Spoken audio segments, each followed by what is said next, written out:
Central Government Employee amadi pensioner singna 8 Pay Commission asi khaurangna ngainarabasu athubada chatnarakpa yabagi mamidi tamdri. India Today gi report amana hai anoba structure asi chahi asigi January amadagi paba horaba yai haina panarabasu Central Government Employee amadi pensioner singna 8 Pay Commission chatnabasi kumjali singani ga kunga tariat fauba ngai kigadori hairi ningsing bayabadi 8 Pay Commission asi Union Cabinet na mamang chahi gi January da approve tawraba matung formal oina notification thokrabani mamangi Pay Commission singda tawkiba aduga chap manana salary structure allowance pension amadi recommendation sing thajinabagi thabak yengsinaba tha 19 gi matam piri masigi matungina final report asi kumjali singani ga kunga tariat ki mayai oirap laklaba yana leiri madugi matung khakta da lengakna review tawraga recommendation sing adu approve tawrakadabani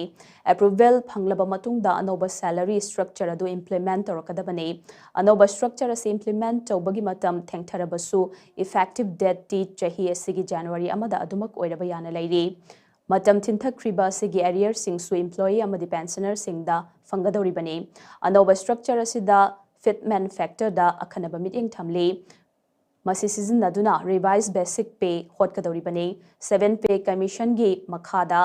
fitment factor asi aniga dasmik taret manga oiribani masigi matungina basic minimum salary asi lupa lising tara ni panda hangat kibani housing employee union singna fitment factor asi ahumga dasmik taruk ni pandagi ahumga dasmik ni pan ahum phauba oihanbiu haina demand tawri karigomba demand asigi matungina fitment factor asi hangat kibatarabadi basic minimum pay asi lupa lising yankai mathoidagi humpuga mapan fauba phanglaba yai haina panari adumoinamak hauzik faubagi oina masing amata approve tawbadi leitri